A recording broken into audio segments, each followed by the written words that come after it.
Good evening, everybody. Welcome once again to another edition of AEW Spark. My name is Noah Foster. With me tonight, he's a good friend. He's a fellow friend of AEW. He is, of course, my brother here and also wrestling fandom. Tim Tobin. Tim, how are you? It's been a while, man. Good, no. How are you, Ben? I'm all right. Me and my family, getting ready for the holidays, simple gift exchange, got the tree up, and I'm just enjoying All Elite Wrestling every week. Looking forward to what they offer for the holidays as well. Yeah.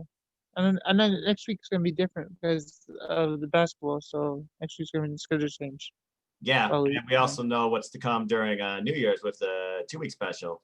And I'm sure we'll talk a lot more about that. But this week's Dynamite, I think, was pretty noteworthy. Not only did they do nearly 1 million views, we had a good balance of promos, action, storylines, and feuds being developed, even under the weirdest of circumstances. It felt like they were trying to cram so much to this show. You almost wonder if they crammed so much into it, the show went fast and then people could keep up with. Did it take away or did it hinder anything?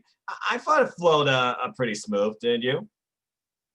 Yeah, especially with I think the best segment I saw was Shaq and Brandy segment when Brandy just like threw the water and Shaq's face. That was like a good segment. Open up. The memes that was made with Shaq's face when the water was thrown on him. And good Lord, that chair looked like it was not made for Shaq. I'm just saying, but we'll talk more about that later. Okay, so let's go ahead and get right into the conversation. As always, we're going to shed some light on Dark because as always in AEW Spark, I like to shed some light on Dark as we look at the up and coming wrestlers and the opportunities that they're offered on Dark as well. So you saw a little bit of AEW Dark, I imagine, whether it was the waiting room segment with Dr. Britt Baker, DMD, and Dustin, which I thought was hilarious. Marco showing off musical talent, and of course, some great action for both the men, the women, and tags and singles. So, give me some of your highlights from AEW Dark. I think the best highlight was Brandon Cutler 5-0. Yeah, and because and then like a big push right now with the AEW Dark. It went into all the matches and like I think he's like especially he's getting ready for tomorrow on Dynamite when he has teams up with the best friends in them. So it's gonna get a big push tomorrow So, you've been before fairly Dark. impressed And then with he's playing tomorrow at Dark and when right? Yeah. Brandon Cutler really has made Dark his stage to really elevate his career ever since that win with Peter Avalon. He's been on a hot streak. He's had great matches with so many competitors, and of course, most recently he faced Fuego del Sol, who really has been making waves not only on Sammy Guevara's vlogs, but impressing us also in singles encounters. I thought he and Alan Angels had great chemistry in their singles match as well. But yeah, when I look at this week's Dark, I mean, Tessa Price, she is a girl that takes crap from nobody, but I also wonder if she sleeps. She has also fairly impressed me. I thought her match with Diamante was very good. Aaron Solo, even in a defeat, I feel like he has a chance to be a breakout single star that could be thrust to the TNT title picture if things go his way. And the reason I do this is because I don't like to necessarily focus on the same person every week, but I like to look at, okay, who do you see this week versus last week that impressed you? Give me a different outlook versus different talent. So I'm curious what you might say next time on Spark as well. But folks, I also encourage you to watch AEW Dark. Find somebody that can surprise you. Maybe you could find a new connection to a talent that can impress you. What do you want to be a future star in AEW, or what do you want to see more of them on the independent scene once we're able to see wrestling live? Because I feel like things might finally come more normal next year. But again, when Britt Baker got burned by Dustin regarding me and Cody won match of the year, did your boyfriend, certain man named Adam Cole, baby, won match of the year? You don't mess with Dustin, all right? You try and get under Dustin's skin. He's going to put you in your place. Dustin Rose, the natural, timeless. And of course, he just wanted Reba to say something. As is the favorite of the duo. I was like, Reba, say something. And Reba's like, I'm not saying anything. But yeah, overall, great action once again across AEW Dark. We got a lot more awesome action to come, including Hikaru Shida versus Conley King. I cannot wait to see that. But of course, my Tuesday nights dedicated to Impact. So I will watch that either Wednesday or Thursday or even Saturday because AEW Dark, again, 14, 16, 18, 17 matches. It's almost as long as what Monday Night Raw used to be without commercial breaks plus. But again, it's quality television and over 300,000 people tune into it. So again, they're bringing eyes back to the wrestling industry, and a lot of the talent are really being showcased here. So I'm happy to see that. So I hope Dark keeps moving forward with this. That's all I got to say about the that. best match this week is going to be Baron Black versus Peter Evelyn. That's going to be a good match too. Pretty Peter Avalon, by the way. This new persona.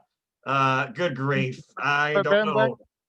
I think if Baron Black was singles, he's doing good in singles. Like Baron Black and them, they've been stepping up as a like talent stuff. Like I can see him like get a push too when he gets singles. There's a Right. lot of good people like Yeah, a Red lot of Velvet. good stuff. Like Yeah. Red Velvet been good. Red Velvet, Hannah. Hannah's been good for girls. Hannah. Oh, Shanna, yeah, I'm glad she's back again. My DBC girl, I like her style. I thought her match with let me look at the name here. Freya States was pretty good as well. All these matches got about 7 minutes outside the main event on average. Some of them with 10, stuff like that. Of course, the tag team match got a little more time as the Acclaim continue to own their name. Though I still think their MC act is kind of lame, but that's just my opinion. But I digress. And that's just some light thoughts, folks, on Dark. Maybe one of these sparks, I'll literally just do a Dark highlight and just talk about, who's the president of Dark over the year. But anyway, enough of that, folks. Watch AEW Dark. Find a time that connect with you. Let's go ahead and talk about AEW Dynamite last week, which was the follow-up from Winter is Coming. And honestly, you figured that they had a big step to follow to try and, match what they did with Winter is Coming. They kind of did, and the viewership doesn't lie. There was a good share of promos and a good share of action. Our opening match, of course, was the tag team bout where the Young Bucks took on the Hybrid 2, TH2, and Hideko and Jack Evans. I thought there was some really great back and forth chemistry here. At one point, we literally get an assisted 450 splash with Jack Evans off of Hideko, nearly getting the win here. At one point, we saw the Acclaim also at ringside because the Acclaim have gotten into the Young Bucks space, mocking them for their book. Eventually, Jack Evans gets power bombed over the guardrail onto the Acclaim. The Bucks hit Risky Business on Hideko, but Hideko, he kicks out. We go a little further. Jack Evans hits a 450 splash on Matt Jackson, but Matt kicks out unbelievably. Get a BT bomber attempt in the corner, but Nick Jackson saves his brother, kicking in Hideko. At one point, literally, the Bucks use a doomsday device, again, an homage to Tag of the Past. Not quite enough. As they go for bang for your buck, and Hideko moves out of the way, Jack Evans gets spiked with a Hurricane Rana, basically took him out of the rest of the match. And then Hideko, he basically works over Matt's knee with that Novara death roll, while Jack Evans was basically just watching on, as Jack Evans did gain consciousness eventually. In the end, though, Evans, he gets flipped over the top, but the Bucks catch him, and the Bucks spike Evans on the outside. They literally, at one point, kick in Hideko to the point he gets bent backwards slump, and then they slowly bring him up for the BT trigger, and the Bucks won. It was a really good, competitive, as Jared would say, opening war here. And then afterwards, we have the Acclaim try to attack the Young Bucks, but SCU comes in for the save. So it looks like SCU and the Acclaim, they now have a few brewing, and the Acclaim are making waves onto Dynamite, similar to how Top Flight did. And as far as this feud with Young Bucks and TH2, I don't know necessarily if it's over, but I thought it was a really, really good match. Your thoughts on this match? I think it's a really good match. I don't think it's over. I think there's more to come. Especially with TH2 been stepping up, Angelico and Jack Evans, they've been like getting the push. So I think there's more to come with the Young Bucks. All right. Especially with FTR came back from injury, so they're gonna probably get involved too somehow. FTR. Well, FTR, they want their tag team titles back, and totally said that's his goal because that is their legacy. And of course, we'll talk about FTR that were involved later on with their debuting tag team. But I get what you're saying. Give me your thoughts though on the Acclaim and SCU. Where do you see this going? Do you see the Acclaim getting over on SCU? Actually, breaking news: Dynamite, they have a match. Acclaimed in SCU. So. Yeah, that is this week. I'm well aware, and I can't wait to watch that because again, I live spoiler free. But I know sometimes they record shows, sometimes they're live, basically, the pandemic and everything like that. And I know the dirt sheets and everything's like, hey, spoiler for Dynamite. I don't watch that, so I can't wait to see that. But this would be very interesting considering SCU is a foundation of the tag team division. Hell, they lead the tag team division as far as talent and direction goes, besides the Young Bucks. So I'm looking forward to this match, and I think you're right about TH2, but you gotta wonder now. They had their chance against the champs.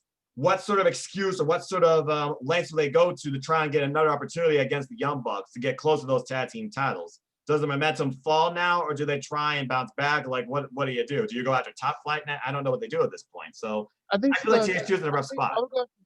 If I was them, I'd go after Dark Order. Dark Order? Just everybody join the freaking Dark Order. Why not? All right. Well, all right. Well, let's move on. If you look at Dynamite, after like I think Dustin Rhodes segment, they tried to make Dustin Rhodes during Dark Order, and then Adam Page during Dark Order. So like all those. Well, I mean, Evil Uno is definitely recruiting, and Mr. Broly, I'm sure he's watching from afar while he's coming from injury. But again, I think Mr. Broly is going to have like some performance reviews and some evaluations about his Dark Order when he returns. There might be some members kicked out. There might be some members added. We'll have to wait and see. It might be longer-term storytelling because that is the AEW way. But before we get to that, let's go ahead and figure out what's coming up next as we finally hear from Sting. But not before Cody comes out with all the entrants in the world. And literally, Tony Schiavone wanted Cody's reaction to Sting's appearance last week. And then Sting music hits and Sting comes out. And it was like a real family moment here as Tony and Sting embraced each other after like 25 years and had Tony go, "It's Sting!" once again. And we basically learned a little bit about Sting's agenda, but not before Arn Anderson says, "You all got your own business. I'm just going to see myself out." Sting basically says he has signed with AEW for sure, full-time, multiple-year contract. He is officially part of the AEW roster. And basically, Cody says, "I've been waiting to share a ring with you for a very long time." But Sting says, "I'm not here for you right now." But there is something very familiar about this place as he points to one Darby Allin. And basically, he says, "I'm in the jungle and I'm on TNT, so I've come full circle." As Cody Sully says, "Welcome back," you can hear maybe some boos for the first time ever, it seems, for him. And basically, Sting says, "Cody, you know me, man. The only thing that's for sure about me is, well, nothing. And what I plan to do is my business." As he embraces him, you think we're going to get something, he just says, "See you around, kid." So we're left once again with more questions than answers when it comes to the icon Sting, as he acknowledges particularly Darby Allin, but also the other talent around ringside. And he leaves Cody wondering, where do I stand on the totem pole when it comes to Sting's maybe respect, or does Sting want to be in the ring with me? What is Sting doing here, etc. And we're just going to have to wait and see. Tim, give me your thoughts on this segment. And honestly, do you think anything is for sure about Sting? What do you think Sting's here to do? I think it was a good segment, and I think Sting should be a manager for Darby Allin. That's all other people say, but he'll be a good manager for Darby Allin, especially when TNT champion. Everyone Darby keeps Allin thinking been that. good. Yeah, everyone keeps thinking that Sting should be the the friggin' manager for Darby Allin. Like that has to be the move that they're going to do. That has to be the move that AEW should do. All right. I think that's a fair, because again, it seems like they share such similar character dynamics as Darby Allin just looks from afar, high up in the bleachers, and he just slowly moves in while holding his TNT title. Darby Allin, again, own unique enigma of AEW. But definitely there is Sting residing in that man. All right, let's go ahead and give these next two segments to you. As you did talk about FTR. FTR, of course, took on the Varsity Blondes in their tag team debut on Dynamite. One Brian Pillman Jr. and Griff Garrison. Who the hell is Griff Garrison? I'm not asking you that. And then, of course, following that match, FTR, they did get the win, but they slowly confronted Jurassic Express. I think we're building something towards that. And then, as you alluded to, the people that maybe should join the Dark Order, Alex Marvez is interviewing him and Adam Page in a bar. And apparently he has a 6-man tag team match, but he doesn't have partners as he goes up against Private Party and Matt Hardy regarding the events that happened during the Dynamite Diamond Battle Royale. But out of nowhere, who pops up from behind the bar but one Dark Order? John Silver and Alex Reynolds, who offer to be his tag team partners. He says, "Yes, but this is a one and done. I'm not part of the Dark Order. I'm not joining you." And that's that. Give me your thoughts on Varsity Blonde's debut and this whole dynamic, it seems, with the Dark Order's obsession to get Heyman and Page as part of it. And do you think Heyman and Page should join the Dark Order? I think for the Varsity ones, I think they're doing better on Dark than like Dynamite. They should just stick with Dark. Like Griff Garrison and Pat Pillman, I guess the last match was against the Gun Club, I think so. Correct. They're doing good on Dark. They should stay on Dark. They're not ready to come out to the Dynamite. Like not like the Claimed or Top Flight that's ready to come up to Dynamite yet. Varsity one. So I think they still need more time on Dark before they come up with them. Okay. But what are your thoughts? Go ahead. I don't think Adam Page if Adam Page goes to Dark Order, it might be against Kenny Omega. He might turn on Kenny Omega and be like, Kenny Omega with his fun over there from TNA. Yeah, so maybe like, All right. because if you look at Impact, I think it was like Final Resolution when Anderson and Gallows joined Kenny Omega. That'd be like a good match, like a fantasy match.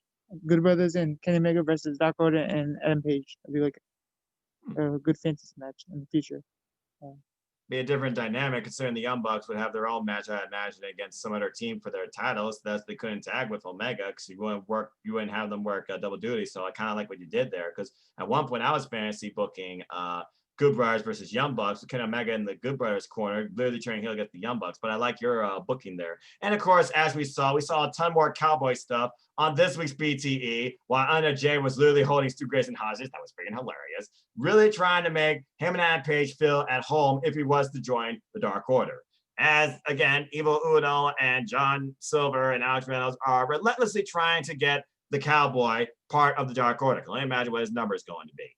But we'll have to wait and see. And again, FTR, Jurassic Express, they are trying to prove a point why they are the best tag team. And honestly, people might want Young Bucks versus FTR again, but we'll have to wait and see. Now, speaking of numbers, you did subtly touch on this. As following this, we had the natural Dustin Rhodes renewing hostilities, of course, with the Dark Order, taking on Preston number 10 in a pretty good back and forth affair. As Dustin did make short work of 10. 10 did pump kick Dustin, knocking him back to the arena floor. But then Dustin, of course, he responds back with a series of clotheslines and then basically stared with a 10 and hit him with a running bulldog for the win. Weird way to finish this match, but also it was more so storytelling because Dark Order, again, is trying to recruit number 10 as a callback to what he once was in WCW for a short period of time. 7, and people vaguely remember that, I'm sure. By the way, Dustin was out here with Lee Johnson, one of the latest recruits of the Nightmare family.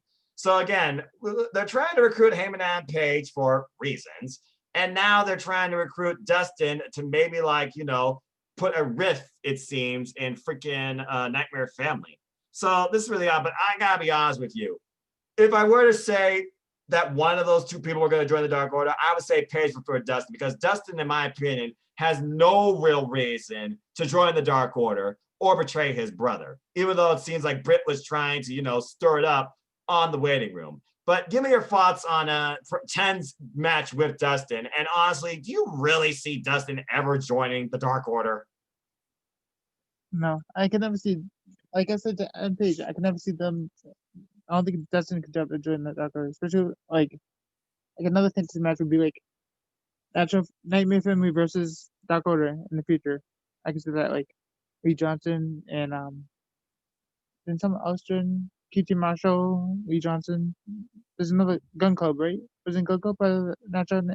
Yeah, Yes, Gun Club all part of of them, the Nightmare family. Yeah, that'd be awesome. Like in the future match, maybe next year, like a future match between the Nightmare Family and the Dark Order. I think things are going to develop more with the Dark Order and the Nightmare family when Mr. Broy Lee returns to probably exact revenge. Now, whether or not he comes back with a different haircut and a more aggressive attitude, and maybe even some other recruits to the Dark Order, only time will tell. But this whole Dark Order dynamic right now, it feels like it's just missing direction. It doesn't know which way to go. The biggest thing it's trying to do right now is recruit people. I understand the Page thing because, again, Page still seems to be in the shadow of the elite, with Kenny Omega being the world champion and the Bucks being the tag champions, while he is left out high and dry. But Dustin? You're trying to recruit Dustin to the Dark Order? He has no beef with Cody. Literally, all right? And he's the most humble guy pretty much in AEW. Everybody respects the man. There's no way Dustin's ever going to join the Dark Order, and he sure as hell is never going to again be 7. No. All right? That didn't work in WCW. It sure as hell is not going to work in AEW, in my personal opinion, but I digress.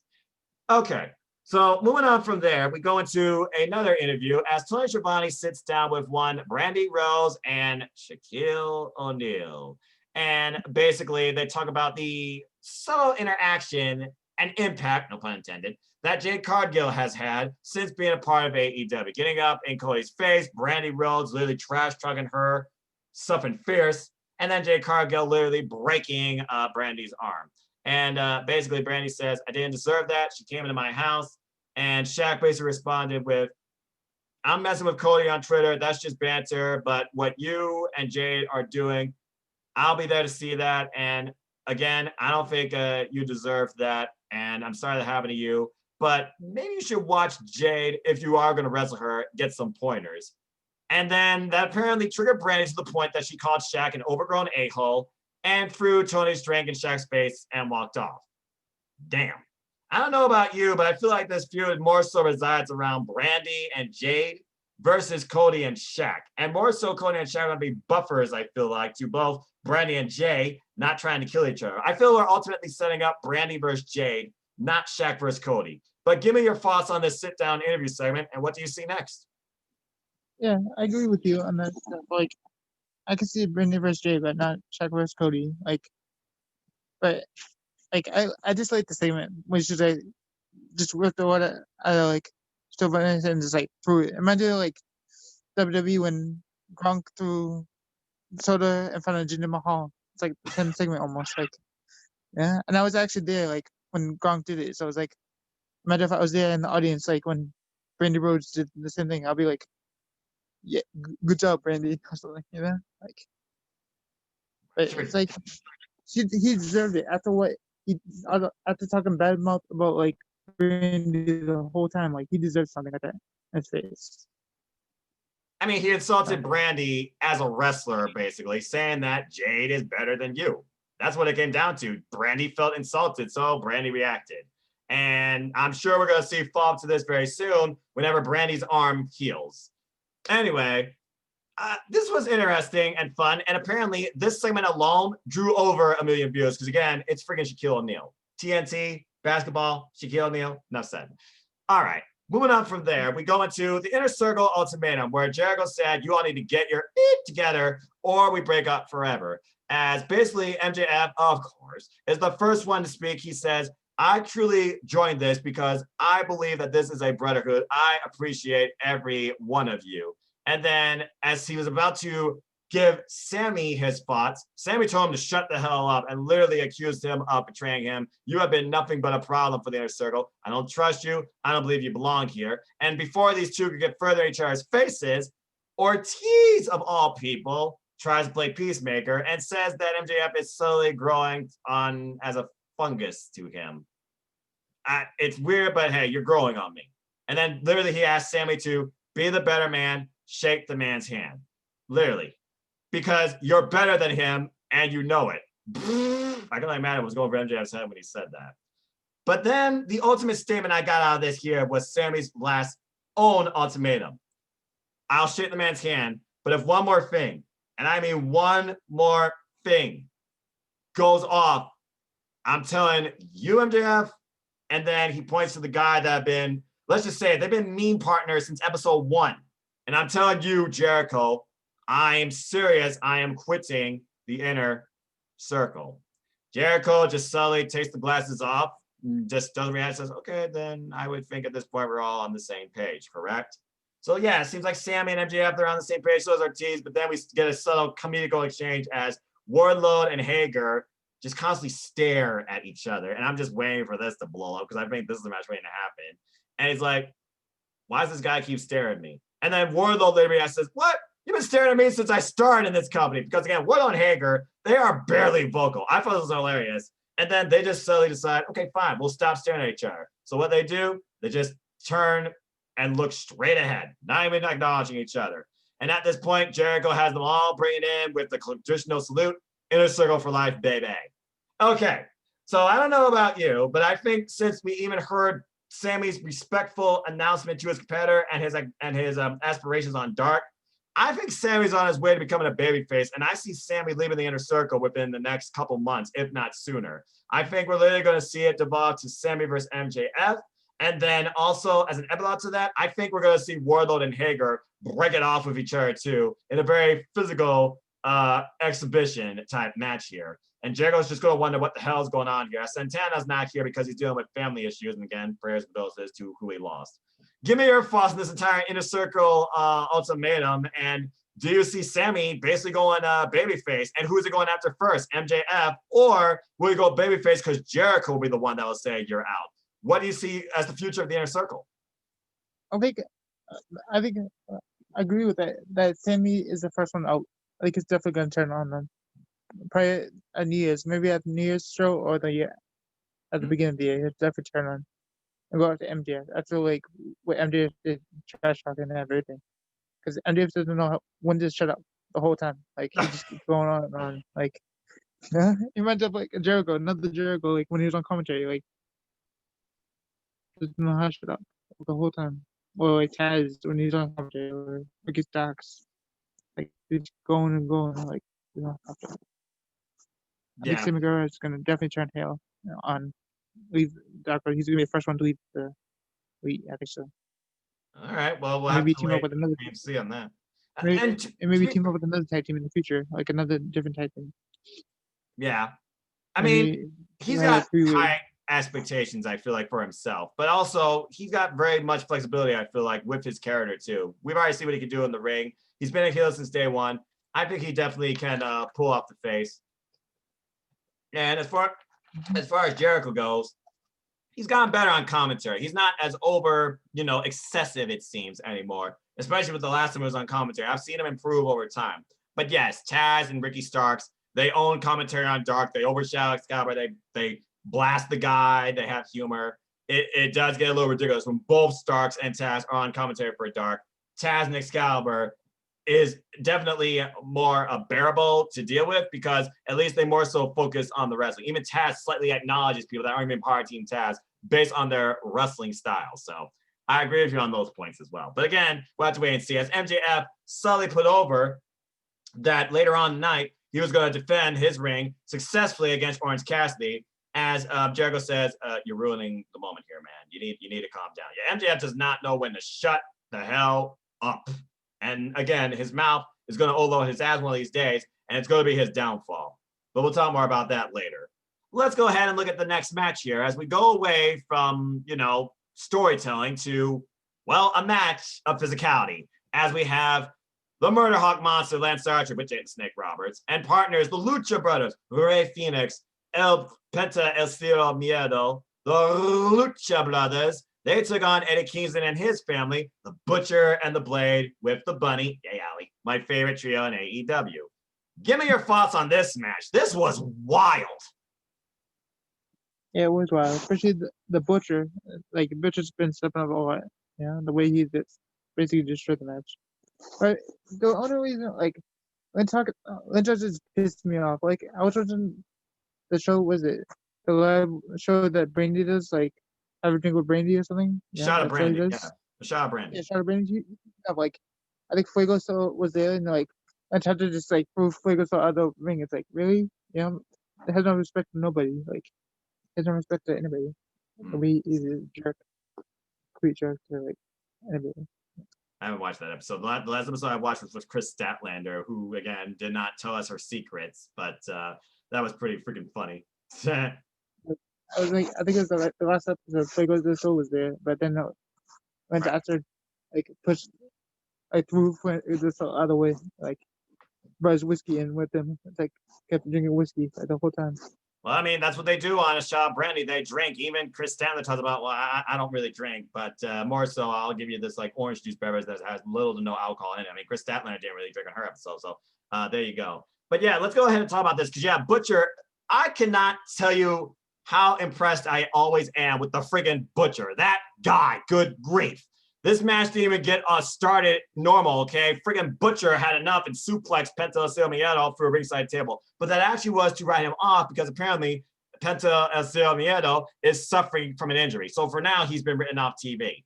Anyway, this turned into a handicap match, and Archer literally find himself in a handicap situation, really find most of this match on his own until he got a hot tag with Rey Fenix.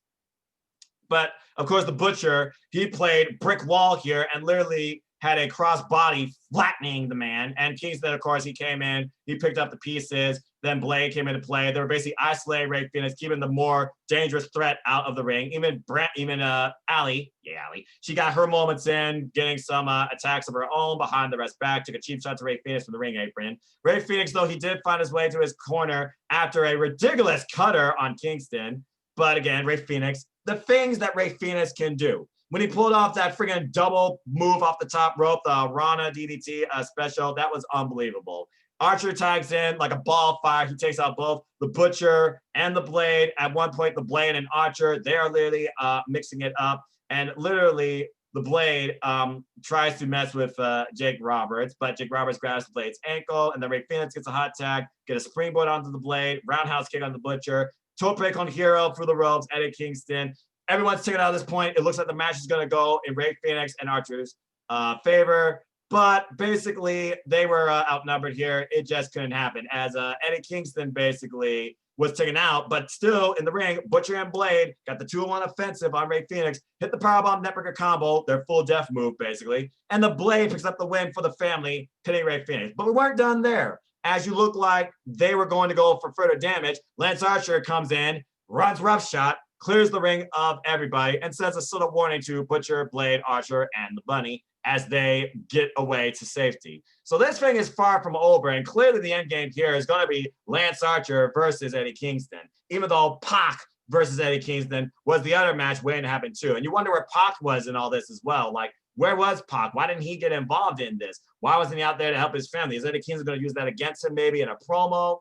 Like, is Lance Archer now the focus here? What's going on here? I feel like Lance Archer versus the Blade needs to happen for following their encounter in the ring. And again, Butcher impressed me thoroughly, but I like how much the Blade is really starting to show off. So again, where do you see this Battle of the Families going? I think I agree. I don't think he's running after Blade. I think he's running after the Butcher. I can see Lance Archer and Butcher in a one-on-one match after what they did in the ring. Because they're both big guys. I think they would be good to match, like Lance Archer. But Pac, I think Pac and Kingston will definitely go at each other too. Pac when he comes back, wherever he was. I'm just waiting for Pac and Kingston to have a war of words. We have yet to have that. They've just been trying to fight each other. That's all I'm waiting for. But yeah, again, there's a lot of, again, suspended opinions of what's next. We don't know. And again, AEW, they changing stuff on the fly, but it still makes sense. It actually works. So kudos to them. Really great 6-man tag. Again, Butcher, Blade, the Bunny. Yay, Ali. My favorite train in AEW. I honestly want to see Butcher and Blade one day be tag team champions. I think they truly can own the division. Anyway, as we move on from there, we go backstage just cause, and out of nowhere, we find Brandy Rhodes once again being attacked by Jade Cargill while Nyla Rose and Vickie Guerrero continue to laugh until Big Swole and Serena Deeb, they make the save. And then from behind them come out Eva Lise and Diamante. So now it looks like we got a grudge not only with Vickie and Brandy and Jade and Nyla, but now Big Swole and Serena Deeb, they got to deal with Las Cicadas, the winners of the first ever AEW Women's Tag Team Cup. So there's a lot of crazy movement parts going on here. This was just random and out of nowhere. I would have saved this like for Dark or a Road to. This felt kind of odd to me, but again, it furthers the idea of Brandy and Jade going after each other, but also Vickie trying to prove a point that she's the better manager. And again, that's really what started this whole thing after Vickie tirade Brandy after Red Velvet got squashed by Nyla Rose. By the way, Alex Gracia, nice try against the Native Beast. Good grief, that was a hard match to watch. Anyway, speaking of hard matches to watch, if you can call it a match, up next from this was more women's action as we have the walking, living dead girl, Yeesh, Abaddon taking on the fierce Tesha Price. And Tesha Price comes out of the gate, or tries to, but then eats a ridiculous big clothesline. Then she fires back with her own big right hand, but Abaddon literally lunges her in the corner, constantly staying on the attack while the ref's trying to get her off her. Drops her with a powerful leg trip, then Abaddon plants Tesha and pins her within 5 minutes. As she tries to continue the onslaught of assault on Tesha Price, who comes out for the save, but one Hikaru Shida, who blasts Abaddon in the head with her kendo stick. And then Abaddon just rises up like Undertaker, and Shida and Tesha get the hell out of Dodge. So right now, I feel like Abaddon is definitely in Shida's head, but also is much more angry. Shida, I will watch your back. Tesha, kudos to you on an attempted effort on your Dynamite debut. I hope to see more of you on Dynamite, but she just got obliterated in a matter of minutes. And it looks like this thing with Brandy and Jade is just starting. And it looks like it's not going to end until those two come face to face. But we've already talked more about the Brandy and the Jade angle. Give me your thoughts on Abaddon in general. I feel like Abaddon right now is the most psychological challenge for Hikaru Shida, but I don't see Abaddon beating Shida for the title. Do you? No, but it's gonna be a good match. Maybe the next New Year's or another match coming up. To have a title match on the line. Abaddon Yeah. and Cheetah. Yeah. But for Diamante and Evilise, I know they have a match on Wednesday night too. Big Swole and Yeah. Deep versus. That's gonna be a good match too. Like so the way Deep's playing as a title holder, NWA title holder against And Thunder she's still Rosa. the NWA Women's World Champion. So honestly, this match could set up a challenger for her if Ivelisse Diamante get the win. And I can see like Britt Baker be on the side because they're like best friends with between the Deep and stuff, like on the side watching the match the whole way through. Well, Britt Baker's got her own problems. Remember, she's got to deal with Thunder Rosa. By the way, legit Layla Hirsch and Britt Baker, they drew over 965,000 views during their match. And when Thunder Rosa and Britt Baker brawled on the Dynamite from Winter It's Coming, they drew over 1 million. So I'm glad to see that these women in wrestling are getting the attention that they deserve and the viewership as well, because they all are really amazing in the ring and character-wise. So kudos to the respect that women's wrestling is finally getting in AEW. And congratulations on all those numbers. All right. They want Riho and them show up again. Riho's still in Stardom. Remember, she's still working in Stardom right now. So I don't know when she's coming back. Riho and Yuki and all those other girls that were there. Yeah. So. Well, Chris also is out injured indefinitely. It's nice to see Shauna back. So we're just going to have to wait and see. And Penelope Ford, she's still, of course, with Kip Sabian planning their wedding, I guess. So I don't even know where that's going. And of course, Ford had an opportunity earlier this year to take the freaking title off Sheeta in a great title match, but lost. So I don't know. Some of these women are kind of, again, lost in the shovel, but at least they're developing showing off other faces and giving us more storylines. And I feel that's what's most important at the end of the day. Like after Abaddon, I think it should be Swole. Swole should have a title match after, because she's in first #1 contender already. True, but she also faced Sheeta recently and lost too. So again, you can't replay the same title match. Remember, that gets dull and that gets predictable. That's WWE booking. So AEW doesn't do that. They're gonna have to figure out a way to make that match happen again. So we'll have to wait and see. Honestly, again, I keep saying it. If the title's going to come off of College Sheeta, there's only one person I see taking it off her, and that's Dr. Britt Baker. But first, she has to get past Thunder Rosa. And that's going to be very interesting to see how that plays out, if she can do it. But I digress.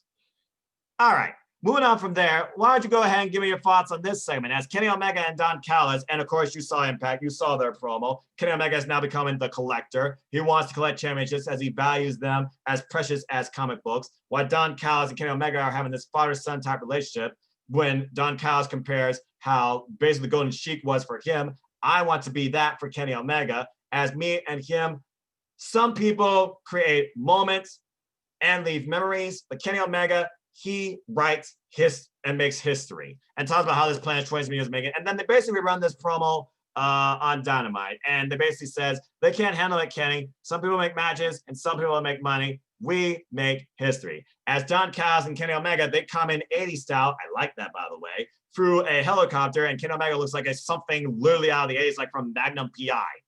And basically, they just talked about how the way you won this was a disgrace. Tony Giovanni's upset. Kenny Omega's like, oh, you didn't see me crawl on my knees as a Tony Khan to get my friends a job, did you? No, we waited, we plotted, we planned. Everything pales in comparison to the championship belt I'm holding right now. When we pulled off last week, it was a performance. It was fine art. And basically just needed John Moxley to buy into it. You bought a hook, line, seeker as Tony Khan welcomed Don Callis into our domain. And we're just getting started. You thought Tuesday was a big surprise, you wait and see. And of course, they're going to be on again this Tuesday on Impact Wrestling, as this being recorded at 10:39 p.m. Eastern Standard Time, Monday night, December 14th. So give me your thoughts on this whole setup with Don Callis and Kenny Omega, and what do you see next being the plan for the cleaner? I think, like I said at the beginning of the show, for the cleaner, I think it's going to be, because even though he won the title the last pay-per-view, not the Impact, I know he's on Impact Resolution, but that other one.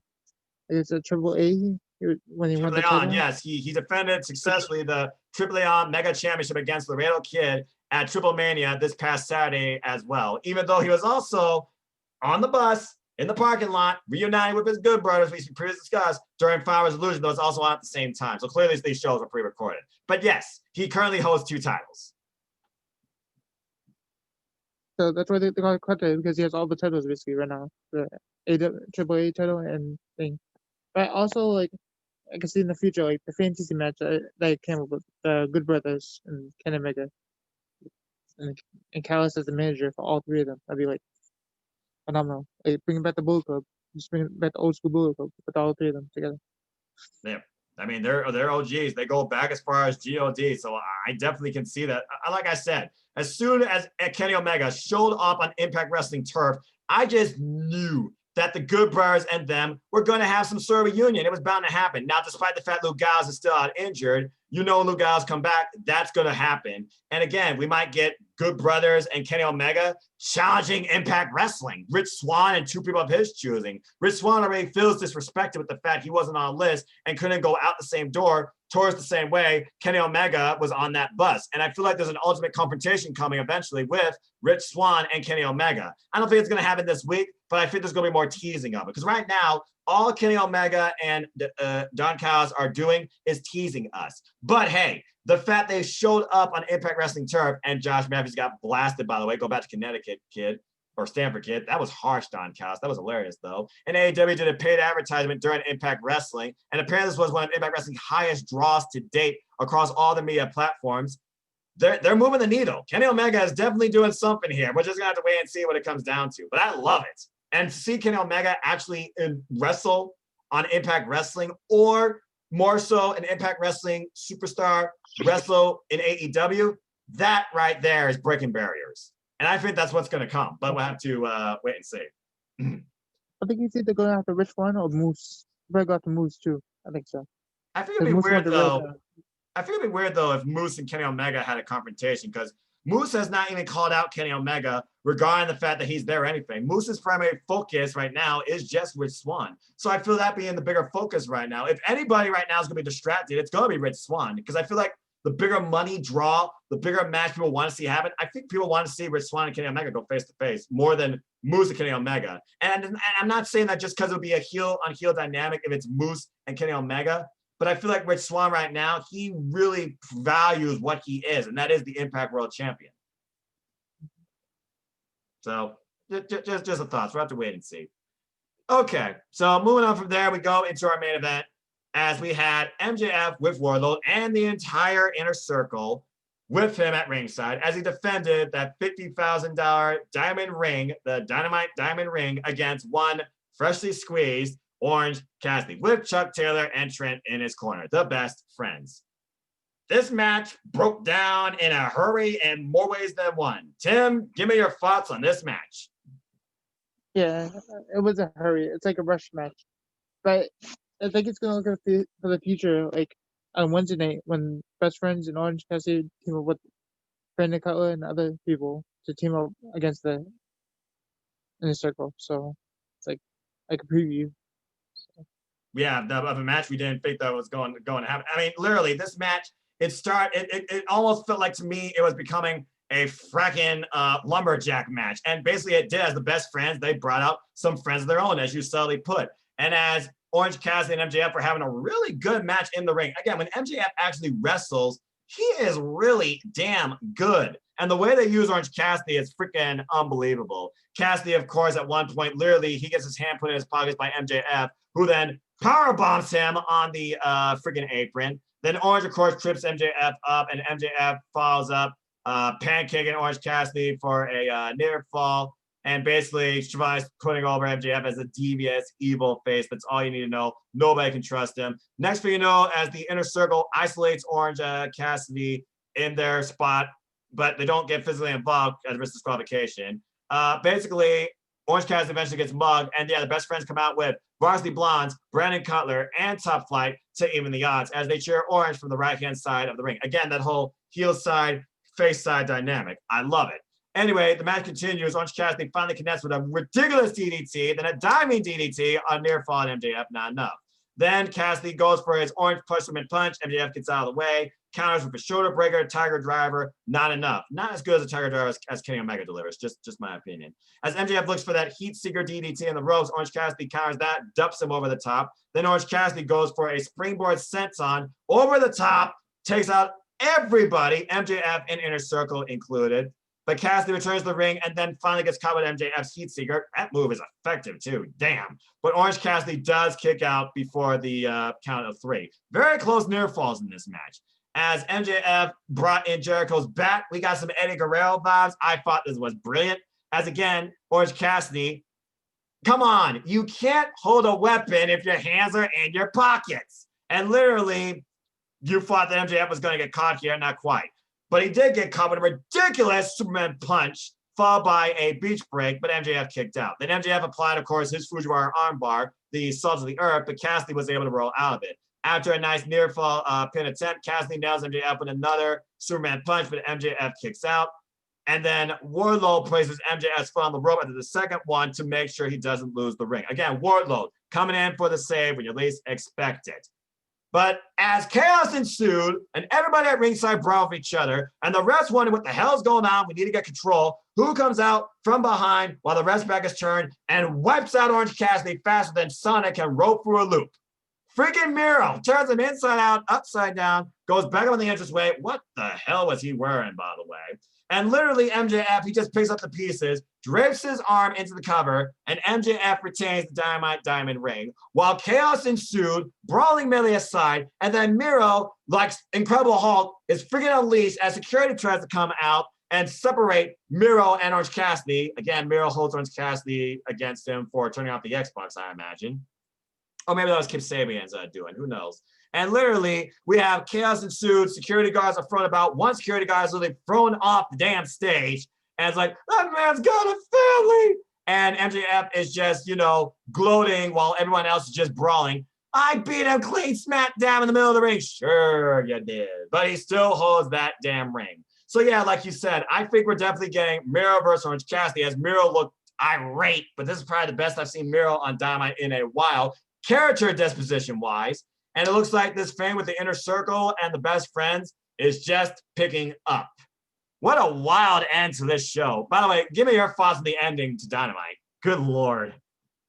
Yeah, it's crazy. I know that's gonna happen because after the Battle Royal, all of them, the Battle Royal with Miro on them. Yeah. I know that's gonna happen because Orange Cassidy is the one that eliminated Miro on the ring, so Miro won every revenge after. So maybe a good match coming forward. Miro versus Orange Cassidy. Yeah, I imagine it's gotta be a good match. And it looks like, as I'm looking at next week, just a little tidbit, folks. AEW wrestlers are going to reenact iconic scenes from A Christmas Story. And MJF is going to be the kid on Santa's lap that gets pushed down the slide. So that's going to be freaking hilarious. Oh my gosh, A Christmas Story, one of my favorite Christmas movies of all time. I'm not a guy that watches a lot of movies or TV shows, go figure, because I only watch wrestling. But I am looking forward to that reenactment. And there's a simple behind the scenes look, it looks like, as we look at AEW's website, just saying. But anyway, yeah, as we look towards the remainder year for AEW Dynamite, they got quite a stacked show this week. Again, we got Serena Deeb and Big Swole fighting on Brandy Rose's behalf, if nothing else. They take on Las Sicarias, Ivelisse, and Diamante. And you got to imagine if they win, then literally we're basically going to see somebody challenge Serena Deeb for the NWA Women's World Championship. We also learned that we're going to get, again, a ridiculous freaking 14-man tag team match, as literally we got freaking Inner Circle taking on, well, I'm just going to call it the Best Friends crew, because that's the best way I could sum it up. We're going to get more on Kenny Omega and what he plans to do, but apparently he was caught leaving, I'm guessing an airport or a bus stop, some nonsense like that, and he did announce that he will be defending the AEW World Championship this week against, of all people, we're renewing hostilities here, folks. Kenny Omega is defending the title against Joey Janela in a no disqualification, anything goes match. Now, these two once were on AEW Dark's second episode, and that episode alone drew 1.2 million views. These two are new strangers to each other. Apparently, it was when he was spotted by paparazzi at an airport. Omega won eliminated tournament to become the one contender for AEW World Championship. His scheduled quarterfinals opponent, Joey Janela, couldn't participate due to the safety protocols. So Janela has earned a title shot with a win on Wednesday in his preferred element, NoDQ, anything goes. I think that's respectable because, again, these two, they did not face each other in the tournament due to restrictions. So that should be very interesting. We also, of course, have the Acclaim versus SCU. And as we alluded to earlier, Heyman and Page, John Silver, Reynolds take on the Private Party and Matt Hardy. And last but not least, Cody Rhodes is going to prove why he is the guy to wrestle in AEW and will do the work as he takes on one half of TH2 and Helico with Jack Evans. But the coach, Arn Anderson, will be in his corner. Another stacked show ahead as we look towards what's ahead on everything AEW. And we keep wondering who's going to challenge for the titles next, who's going to show up next, who's going to join a faction next, what surprises await us. Tim, your thoughts on this upcoming episode, what are you most looking forward to and any predictions you have? I think I'm looking forward to the 14-minute match, the 7-on-7 match. We get like all hell break loose. That's gonna be like a crazy match between the Elite and thing. But I want to see like in the future. I want to see Darby Allin defend his title. Because I know on YouTube, I think so. He been called us some, but I don't know if they accepted his challenge for the TNT challenge. I don't know if he did yet either. I think he did on Dark because he did wrestle on Dark last week. So he might have, or Taz at least put it over. I'm pretty sure that they accepted it though. And again, this fame with Team Taz and Cody, it looks like it's just starting. It would not surprise me if Team Taz tries to get involved in Cody's match with TH2. And again, that 14-man match, I believe, is the biggest tag team match in AEW Dynamite history. It's Inner Circle, Chris Jericho, MJF, Sammy Guevara, Santana, who will be back, Ortiz, Jake Hager, and Wardlow taking on Top Flight, Varsity Blondes, Best Friends, and Brandon Cutler. Good Lord, that's going to be a ridiculous match. Yeah, I'm looking at these matches, and I'm like, okay, there's no way the Acclaim are beating SCU. SCU has already had enough trouble with the Inner Circle. And you're talking about Christopher Daniels and Kazarian, or Scorpio Sky, or Kazarian, whatever combination. SCU, I have to see going over in the Acclaim. I sort of see Serena Deeb and Big Swole pulling this out, because while Ivelisse and Diamante have owned tag team matches on Dark, they have not had a great record on Dynamite tag team matches. I believe their last tag team match was against Serena Deeb and Hikaru Shida, and the champions won. I look at Cody Rhodes and Arn Anderson versus Angelico and Jake Evans. I think Cody's going to lead by example and win this match, but I see Team Taz getting involved after this, and maybe Sting once again showing his face coming in for the save. As we look at where Heyman and Page might join the Dark Order, if they actually win the 6-man, which I could see happening because I feel like Matt Hardy, iconic Matt, might be having a fallout with Private Party. I feel that that's something coming too. I think that Page is going to win this. I don't see him joining the Dark Order, but I see this is going to further guide that idea. If you be with us, we'll help you win. We'll get you over. We'll get you to where you need to be. And I'm sure Evil Uno is going to come out after this too and talk to him as well and try and further influence him. I don't see Kenny Omega losing this title, okay? It's going to be an incredible match, but I don't see Kenny Omega losing the title. The craziest thing that could happen is if Rich Swann shows up and confronts Kenny Omega, and that would be the wildest moment. I think that could happen on Dynamite. And as far as this 14-man tag, there are so many moving parts to this, but you look at the summary of faces, Top Flight, Varsity Blondes, Brandon Cutler. These are all guys we've simply known on AEW Dark and have no wins really on Dynamite. But the Best Friends, they're the ones that have the wins on Dynamite. Clearly, they're going to be the team leaders. They're going to lead by example. And I'm pretty sure Orange Cassidy, unless he gets taken out by Miro again or brawls with Miro in the back if he actually reacts, he's got to be at ringside for this. I feel like he's going to be the difference maker. I kind of see the face team winning. And those are just my brief thoughts and highlights when I think about this up-and-coming Dynamite this week. But that's just my opinion. Now, do you see any other surprises or segments, confrontations happening this coming Dynamite? I can see maybe like a preview for maybe a bit Abaddon and Shida coming in place too. Like a preview for that coming in place. Maybe. Like Abaddon attacks Shida backstage, or Shida like has another interview and all of a sudden Abaddon freaks her out again. Like, what do you mean? Yeah, probably like one of those. Abaddon attacks Shida backstage. Okay. Like defend her after what she did with the candlestick to Abaddon. So Yeah. Well, Abaddon is her own weapon. She don't even have a weapon. As far as I'm concerned, she doesn't do mist either, or at least I haven't seen her do mist. And again, I'm just wondering if they're going to revisit her history on the independent scene and pair her with Genocide, the Bionic Beast, because her and Jenna used to roll together. Just saying. And again, Genocide, whew, that is a big time player that could be on Dynamite. Also, speaking of Dynamite, as you did slightly allude to, we learned about their holiday schedule. They're going to give us another special Dynamite following an NBA Finals, I believe, next week, Wednesday, which is the day before Christmas Eve, 23rd. And then following that, we will also have two special Dynamites back-to-back on those Wednesdays called the New Year's Smash as we look towards 2021 and the New Year Dynamite, where one week Chris Jericho will be on commentary, but also, here's the interesting tidbit, the following week, and I still feel like this is just more so promoting the Go Big show, but on January 6th, Snoop Dogg will be there as part of broadcast. Now, Tim, I want to get your thoughts on Snoop Dogg for a commentary. Do you think what do you expect to see out of this? Do you expect maybe like some confrontation to happen out of this, or do you see this being like a one-off? I think I don't know if there's commentation, but like, and then WWE is pissed off because Snoop Dogg is there already. Like, Yeah, I read that. yeah, because he was on WWE like as a guest host, but I think Snoop Dogg is going to do a phenomenal job as a commentator. I think so. Got it. Maybe rap the names out or something. You know, maybe do a special rap that day. I could see that. Anyway, let me go ahead and just briefly tell you all about A Christmas Story and who got each part. MJF is Ralphie. Cody and Brandy Rose are Mr. and Mrs. Parker. Chris Jericho is Santa Claus. Oh, good Lord. Eddie Kingston is Swartz. Scorpio Sky is Randy. Ortiz is Flick. Dr. Britt Baker, DMD, is Miss Shields. Ricky Starks is Focus. Ali as Dill. Kazarian as the Elf. And Luchasaurus is the Freight Man. And apparently, narration and stage direction will be read by Jim Ross and Tony Schiavone. And literally, this will be on during, let's see here.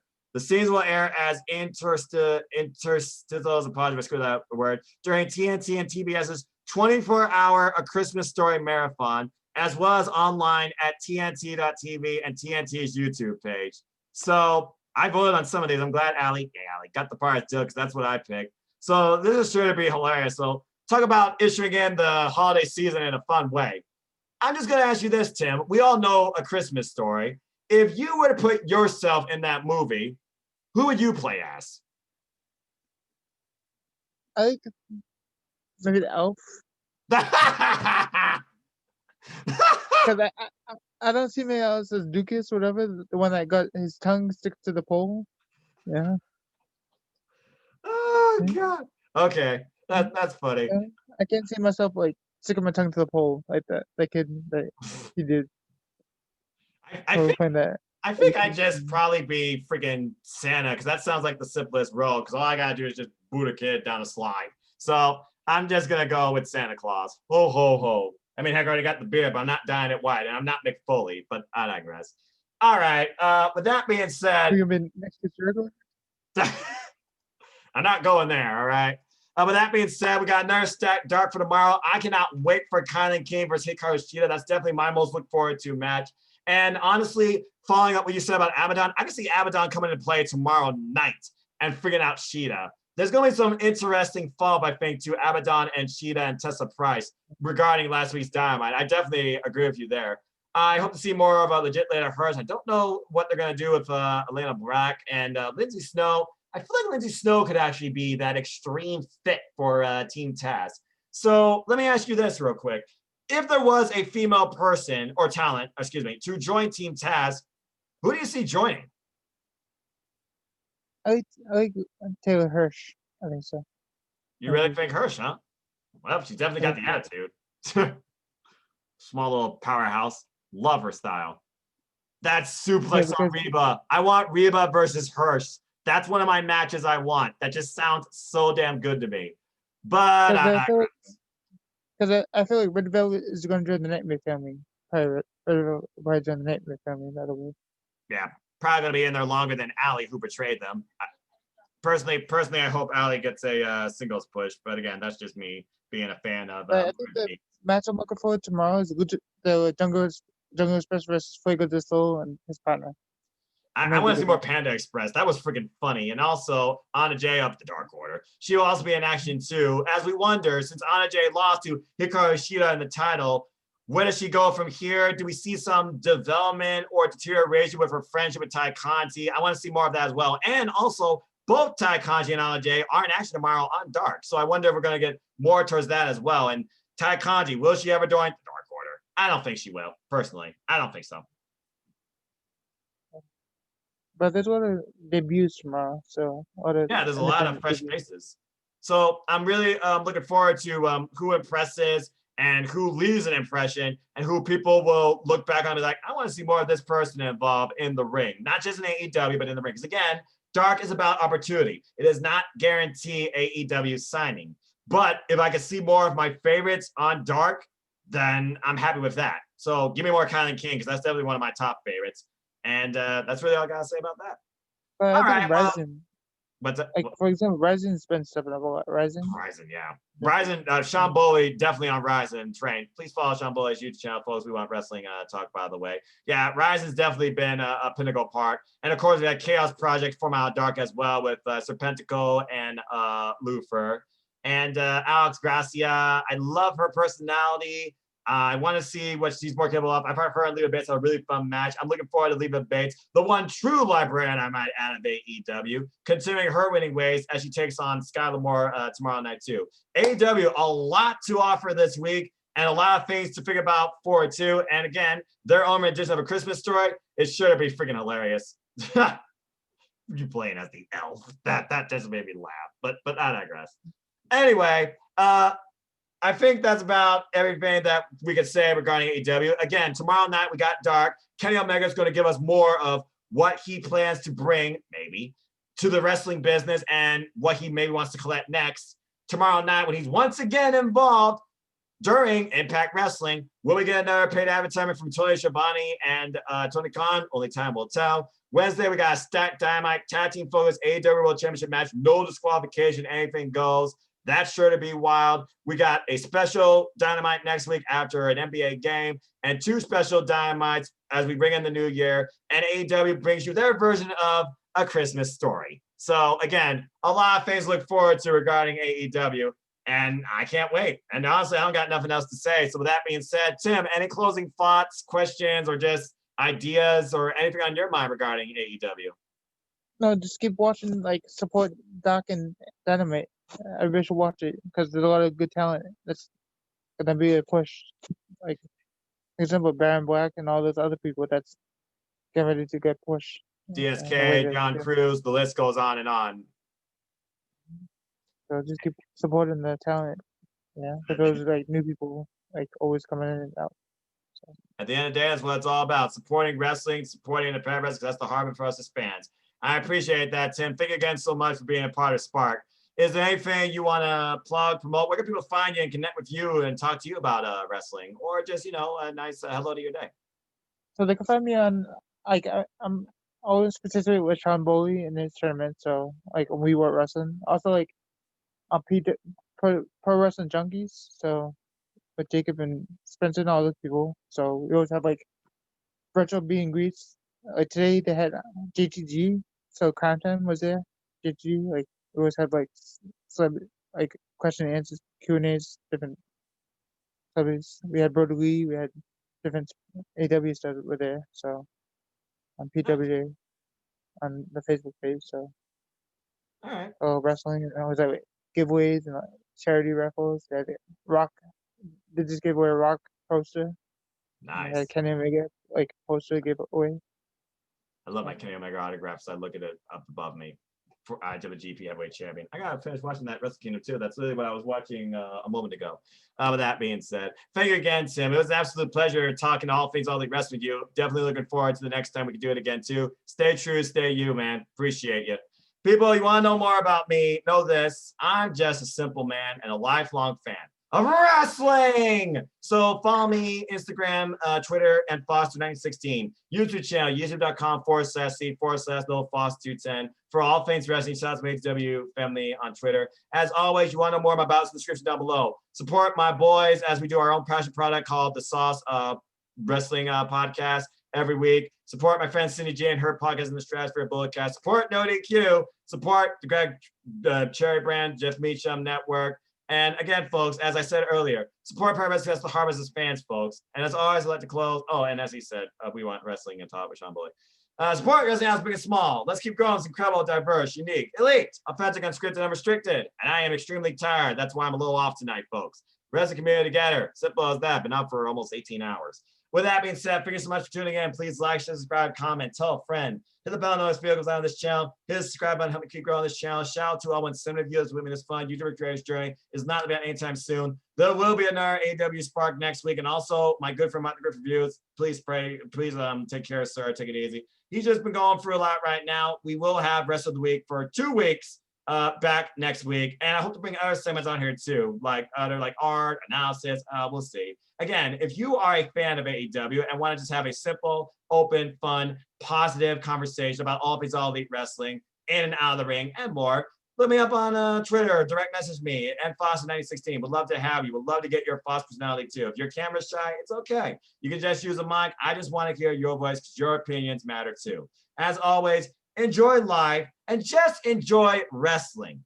And until next time, where I do Aewspark or NJPW content, and there will be Wrestle Kingdom predictions come up on this channel very soon. I just hope you all stay safe, enjoy life, and enjoy wrestling. I can't stress that enough. That's going to be a new thing I'm just going to push from now on every day because I feel like enough people don't do it, and it's not enforced enough in this community or in this world.